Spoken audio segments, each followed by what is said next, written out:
Mathematics পয়েন্টের পক্ষ থেকে আমার সমস্ত ছাত্র ভাই সবাইকে অসংখ্য ধন্যবাদ।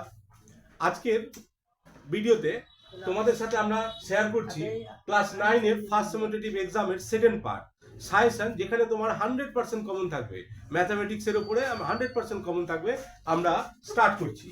দেখি প্রথমে দেখো একটা বিন্দু দেওয়া আছে, x4 বিন্দুটির মূল বিন্দু থেকে দূরত্ব কত? 5 একক। দাঁড়ান, এই মাসুদ খান আজকে ম্যাথামেটিক্স পয়েন্টের পক্ষ থেকে আমাদের যে ছাত্র ভাইরা এই বছর ক্লাস 9 এর পরীক্ষা দিচ্ছে, ফার্স্ট সেমেস্টার এক্সাম, ম্যাথামেটিক্স এর সাজেশন আমরা দিচ্ছি। 100% কমন থাকবে। সেকেন্ড পার্ট নিয়ে আমরা আজকে আবার পুনরায় এসেছি, তোমাদের সাথে কতগুলো কোশ্চেন শেয়ার করছি। বলছে x4 বিন্দুটির মূল বিন্দু থেকে দূরত্ব 5 একক। তাহলে কি বলেছে? মূল বিন্দু থেকে দূরত্ব 5 একক। তাহলে মূল বিন্দু মানে কত? 0 0। আর x4 এই দুটো বিন্দু মানে এটা o আর এটা a। তাহলে OA is equal two formula কি ছিল রে? x2 x1 তার whole square plus y2 y1 তার হোল স্কয়ার। তাহলে x2 0 তার হোল স্কয়ার প্লাস 4 0 তার হোল স্কয়ার। ওকে, এটা বলে দেওয়ার কারণ হলো এখান থেকে একটা ব্রড কোশ্চেনও থাকবে। তার মানে আমার এই ফর্মুলা কিন্তু বারবার ইউজ হবে, যার জন্য এটা বলে দেওয়া। এবার দেখ এটা সমান কত বলে দিয়েছিল? 5 একক। তাহলে এর স্কয়ার মানে 5 একক। তাহলে x 0 তার হোল স্কয়ার মানে x স্কয়ার, আর 4 0 তার হোল স্কয়ার মানে 4 স্কয়ার ইজ ইকুয়াল টু 5 এর স্কয়ার মানে 5 হচ্ছে 25। তাহলে x square is equal two 25 16, 4 square মানে 16। তাহলে x স্কয়ার মানে হচ্ছে 25 থেকে 16 বাদ মানে 9। তাহলে x ইজ ইকুয়াল টু কত? Plus minus 3। কত? Plus minus 3। এখানে আমরা প্লাস মাইনাস 3 বসাবো, কিন্তু কেউ কখনো 3 বসালেও অ্যান্সার হবে, কিন্তু আমরা প্লাস মাইনাস 3 বসাবো। বুঝতে পারলাম? মুছে ফেলি।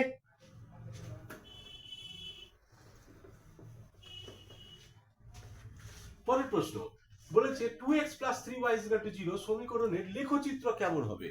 কি বলেছে? সমীকরণের লেখচিত্র কেমন হবে? তো মনে রাখতে হবে এই প্রশ্ন কিন্তু একটা পরীক্ষাতে আমি এরকম 3টে বা 4টে প্রশ্ন দিয়েছি, যে প্রশ্ন তোমাদের পরীক্ষাতে একটা থাকবে, 100% থাকবে। কি বলেছে? 2x 3y সমীকরণের লেখচিত্র কেমন হবে? এই সমীকরণের লেখচিত্র হবে মূল বিন্দুগামী। কিরকম হবে? মূল বিন্দুগামী। পরিষ্কার? পরের প্রশ্ন দিয়েছে 4 two the power x is equal two 8 cube.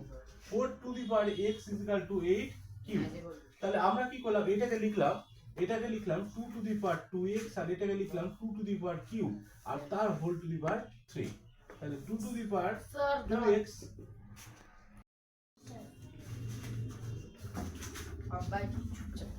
পরের প্রশ্ন বলেছে একটি চতুর্ভুজের দুটি কর্ণ পরস্পরকে সমদ্বিখণ্ডিত করলে। মনে রাখতে হবে একটি চতুর্ভুজ যেমনই হোক না কেন, বলছে একটি চতুর্ভুজের কর্ণ পরস্পরকে যদি সমদ্বিখণ্ডিত করে, তাহলে চতুর্ভুজটি অবশ্যই কি হবে? সামন্তরিক হলো। এবার স্পেসিফিক দুটো আছে, মানে যদি এটা প্রশ্ন না থেকে থাকে তাহলে অল্টারনেট আরো দুটো প্রশ্ন থাকতে পারে। কিরকম? যেমন হচ্ছে আমি চতুর্ভুজের কথা ছেড়ে দিলাম, ধরে নিলাম বর্গক্ষেত্র। তাহলে বর্গক্ষেত্র হচ্ছে বর্গক্ষেত্রের কর্ণ পরস্পরকে সমকোণে সমদ্বিখণ্ডিত করে। Specific case. আর কারো ক্ষেত্রে এরকম হয় না। আর একটা ভদ্রলোক বেঁচে আছে, সেটা হচ্ছে রম্বস। রম্বসের কর্ণ পরস্পরকে সমকোণে সমদ্বিখণ্ডিত করে। মনে রাখতে হবে স্পেসিফিক কেস দুটো, একটা হচ্ছে বর্গক্ষেত্র আর একটা হচ্ছে রম্বস। এই দুটোর ক্ষেত্রে কর্ণ পরস্পরকে সমকোণে সমদ্বিখণ্ডিত করে, আর বাদবাকি হচ্ছে সমদ্বিখণ্ডিত করে, সমকোণে কেউ নয়। বুঝতে পারলাম? কিন্তু এখানে কি বলেছিল? পরস্পরকে সমদ্বিখণ্ডিত করে, তাই কি হবে? সামন্তরিক। কি হবে? সামন্তরিক। হ্যাঁ, মনে রাখতে হবে। আর যদি এখানে যদি পরস্পরকে সমকোণে যদি লিখে দিত এরকম করে, যদি সমকোণে সমদ্বিখণ্ডিত করে, তাহলে কি হতো? হয় রম্বস, না হলে বর্গক্ষেত্র। পরিষ্কার? শুধু এখানে সমকোণ ঢুকে গেলে কিন্তু চেঞ্জ। পরের প্রশ্ন আসছি। বলছে যখন দুটি সরল রেখা সমপাতিত হয়, আমি ধরেই নিচ্ছি যখন দুটি সরল রেখা সমপাতিত হবে মানে কিরকম? মানে এইরকম আর এইরকম। তাহলে সমাধান কিরকম থাকবে? অসংখ্য সমাধান থাকবে। কেমন সমাধান থাকবে? অসংখ্য। প্রশ্নটা এরকম না এসে যদি প্রশ্নটা চেঞ্জ করে দিল। কি প্রশ্ন চেঞ্জ করলো? বলে দুটি পরস্পরছেদী সরল রেখা, অর্থাৎ এইরকম। তাহলে এর কটা সমাধান থাকবে? অনলি ওয়ান, একটা।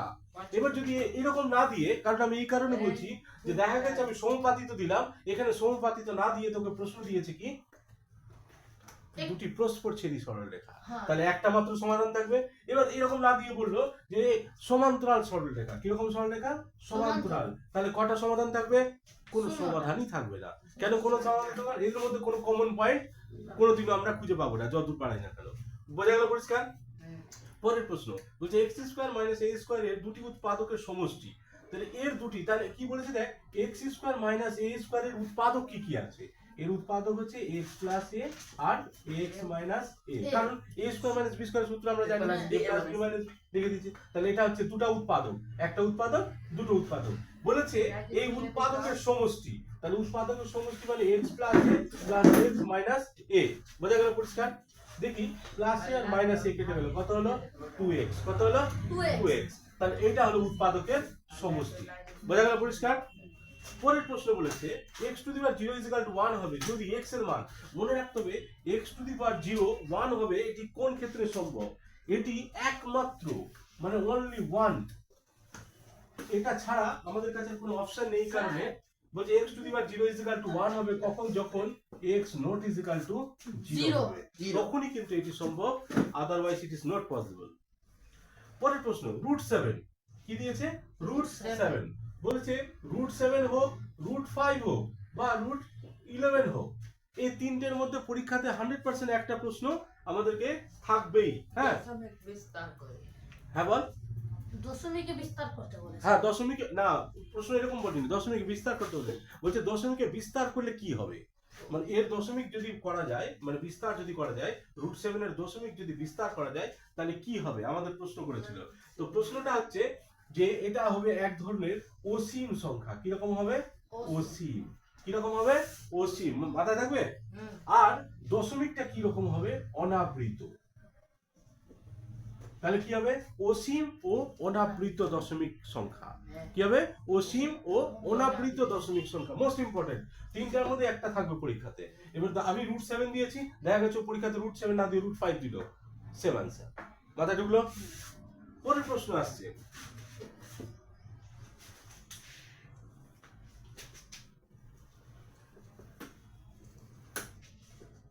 পরের প্রশ্ন আসছে 2 টু দি পাওয়ার হাফ। দেখ 2 to the power half into 2 to the power minus half into 16 two the power half আছে। তো এই প্রবলেমটাকে খুব সহজে আমরা সলভ করতে পারি, কারণ একই সংখ্যা গুণ থাকলে পাওয়ার কি হয়? যোগ হয়ে যায়। তাহলে অর্থাৎ 2 to the power half minus half, আর 16 মানে কত রে? 2 to the power 4। 2 to the power cube মানে 8, 8, 2 টু দি পাওয়ার 4 মানে 16। তাহলে 4 ইনটু হাফ, এটা দিয়ে কেটে দিলাম, কত হলো? 2। আচ্ছা এটা মানে কত? দেখ এটা কেটে গেল, মানে 2 to the power 0 into 2 to the power 2। 2 to the power 0 কোনো, মনে রাখবে পৃথিবীতে যত বড় বস্তু থাকুক না, ওর মাথায় যদি 0 লাগিয়ে দিই, হুইচ ইজ কনভার্টেড ইনটু 1, একে পরিণত হবে। তাহলে এটা হয়ে গেল 1, আর 2 টু দি পাওয়ার 2 মানে কত? 4, মানে आंसर কত হলো? 4। পরিষ্কার বোঝা গেল? Last question 2x minus 2y, একটা দিয়েছে 10, আর একটা সমীকরণ দিয়েছে 5x minus 5y is equal two 25। দেখ এই সমীকরণটা এইখানে আমি এই কারণে এটাকে বলতে চাইছি, আমি এখানে আরো কয়েকটা জিনিস পরিষ্কার করে দিতে চাই। এই সমীকরণটা দেখে দুটো একই না আলাদা সমীকরণটা একবার বোঝার চেষ্টা করতো। যদি এখান থেকে যদি 2 কমন নিয়ে নিই তাহলে x মাইনাস y 5 হলো, এখান থেকে যদি 5 কমন নিয়ে নিই তাহলে x মাইনাস y 5, তাহলে দুটো একই সমীকরণ হলো কি? হলো। তাহলে যদি দুটো একই সমীকরণ হয়, বা যদি আমরা যেটা শিখেছিলাম a1 by a2 is equal to b1 by b2 is equal to c1 by c2, মনে পড়ছে তো? যখন তিনটেই সমান থাকবে তখন কি ছিল রে? সমপাতিত সরলরেখা। কেমন সরলরেখা? সমপাতিত সরলরেখা। তাহলে এই তিনটে যখন সমান হবে তখন হচ্ছে সমপাতিত এবং অসংখ্য সমাধান থাকবে। কেমন সমাধান থাকবে? অসংখ্য সমাধান থাকবে। এবার যদি সমপাতিত না হয়, যদি প্রথম দুটো নট ইজ ইকুয়াল টু, মানে এই দুটো যদি নট ইজ ইকুয়াল টু হয় তাহলে কি রকম হবে?